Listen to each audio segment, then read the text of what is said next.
Hi guys, it's April and I garden down in southeast Nebraska, zone 6A, formerly 5B, and I'm here to show you my garden. I do these every week. I try to put them out every Friday just so I can see how the garden has grown, how it has changed, and all of that kind of good stuff. But I will let you know that this past Wednesday, we had a pretty devastating storm come through. We had over 80 miles per hour wind. I know a lot of gardens and buildings and everything else around here got a lot of damage, and that's including my own garden. I've been slowly trying to clean up the last 36 hours or so, mainly just yesterday. Let's be honest, I didn't do anything on Wednesday except for, survive the storm. But I will point out there are some spots in the garden where I still need to clean up. There are still some broken things, some debris and things like that, but I just wanted to let you know that this garden is, it's surviving the storms. But here we go. So honestly, if you take a quick look at everything, you can't really see the damage, at least in my garden. I know there was a lot more that were hit harder than mine, but it's as you start coming up to mainly the tomatoes, I've started to clean them up, but there is a lot of tomatoes that have come off the trellises. I have cleaned up most of the broken branches that I have found on the ground, but a lot of my tomatoes are pretty much just hanging on to the twine at this point. I need to go in and see if I can clip and tie up and save anything. But as you can see, everything's very much leaning. These right here, I've got some grass I need to pull apparently, were pretty much flopped over. I've managed to prop them back up, but they were pretty much out of the ground, at least the metal parts were. I'm not sure this fuzzy wuzzy tomato is going to make it, and honestly, I don't think I will grow it again next year. I haven't been too thrilled with that plant. Let's see, over here, yep. You can see how that's a broken. Let's see if I can get over there. Yeah, I've got a lot of this kind of stuff happening. It all used to be upright, but not a lot can survive 80 plus miles an hour wind. So I have been, as you can see, been cutting things off, but this is a tangled mess. All of my tomatoes are pretty much a tangled mess. And the horrible thing is, it's back to being ridiculously hot, even though it's super early in the morning. But I know this was leaning earlier, but now it's really, really leaning. It's not the best, and as you can see, it's a lot of that kind of stuff where I need to start trimming a lot of things down. There's only so much I could have done yesterday, and I was feeling a little heartsick as I was trying to get things back on the trellises. I did fail a little bit actually keeping things on trellises this year and keeping up with the trimming, and that has come back to bite me with this storm. So next year, note to self, keep up on it even if you don't want to. A lot of this is probably gonna have to go. It's just probably mostly broken, but I haven't had the heart to dig in there yet. So there's that, but I'm going to have to do that fairly soon because, as you can see, we have added a new set of crops, and they are marker flags. In the next week or so, we are going to start pulling up the sod. So that means all of this overhanging stuff from the bed is going to have to be trimmed up so we can get around the beds again. I need to definitely for sure harvest these potatoes, and you can kind of see it over here. Oh, I've got a lot of peppers I need to come and harvest. Oh, look at those. Oh, that's exciting. As you can see over here, I've got this squash that's coming over.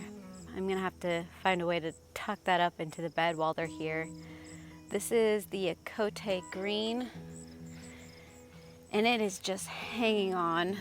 Right now it looks really, really good, but as you can see, we're starting to get a lot of damage on it, and by the afternoon, it almost looks like it's dead. I think that's because of the heat, but I'm hoping it holds on. Same with the chickpeas.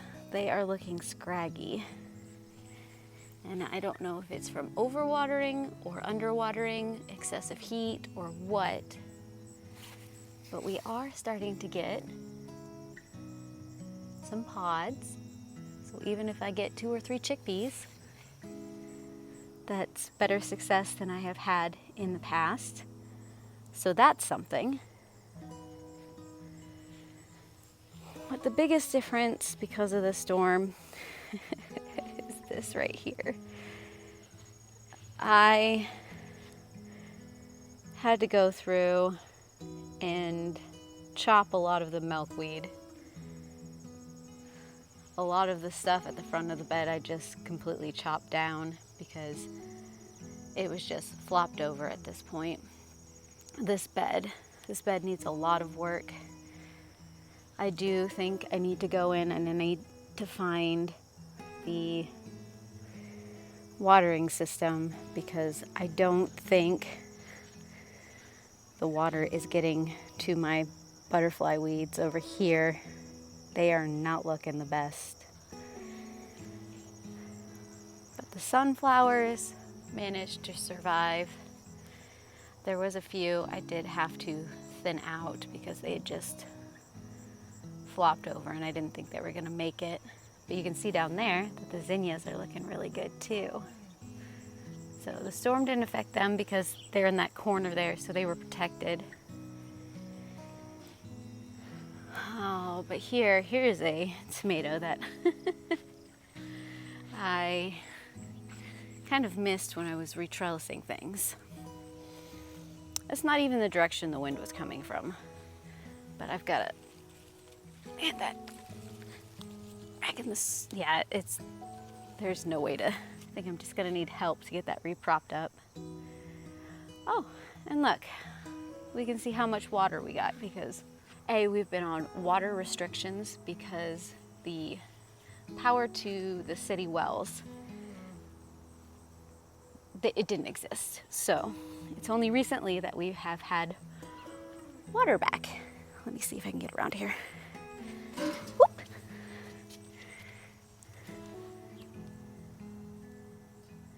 Looks about 1.5 inches or so.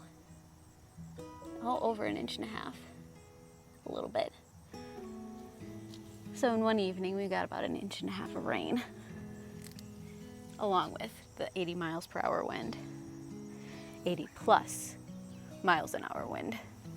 We do have, oh, it looks like I have an okra that I could probably harvest.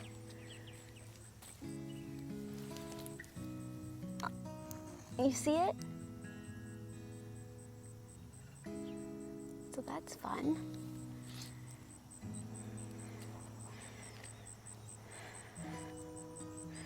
I still need to go in and check what kind of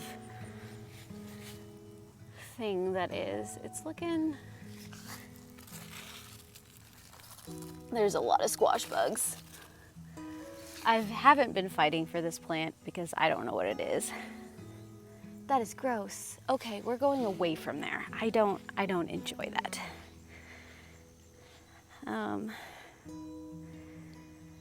Ground cherries.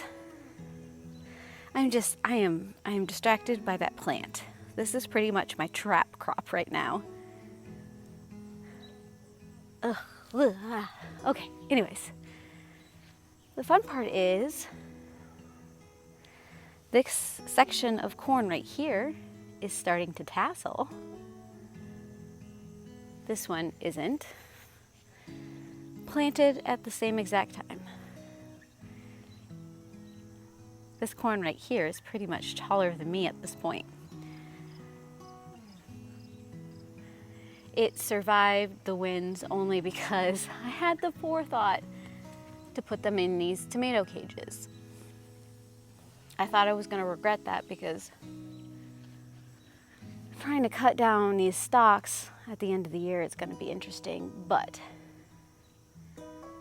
I am glad I had them because of those winds, which is part of the reason my brain did that in the first place. Got the cowpea starting to grow. And then as we walk this way, you can see the loofah. A has got flowers and B is a giant mess.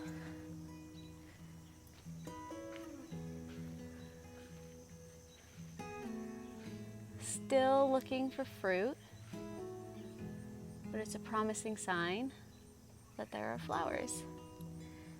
I do have to try and keep the vines out of the bed so that I do get some zucchini off of the zucchini plants that are finally making it. These pepper plants are doing good.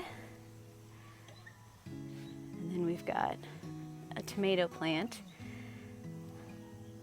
that I still don't know what type of tomato it is. And then it looks like I've got some grass I need to weed out of that back bed. But I've got some more tomato plants there, a lot of basil, and we have officially lost this zucchini plant over here. It's gone, but the okra plant is holding on. But that is most of the garden as of right now. We're just trying to survive the heat and survive the wind. And this is where we're at. I did want to point out this one last thing. We have lost our pumpkin plant, which is a little sad, unfortunately. So it's a little shorter today for the garden tour because A, it's hot, B, the Olympics are on and I really like watching those, and C, I've got to go to work. Like I said, my garden wasn't hit nearly as hard as a lot of the other ones were because I'm kind of protected in this little valley of houses and fences, but I still saw a lot of wind. I will be doing cleanup for a while. I don't think my tomato harvest is going to be nearly what it has been in the past, and that has been true for the first part of this year as well. So not wholly surprised. The weather has just not been in my favor this year. But if you want to continue to see updates of my garden and how it grows and how it changes, subscribe down below, hit the bell, do all the things to get all of the notifications. And I do have an Instagram and Threads account in case you want to check me out over there. I do photos of what I'm harvesting and what I'm preserving and all of the other things garden related that I don't necessarily cover in these videos. So you can get some of that over there. Otherwise, I do hope I will see you again in another video, and I heart your beautiful faces.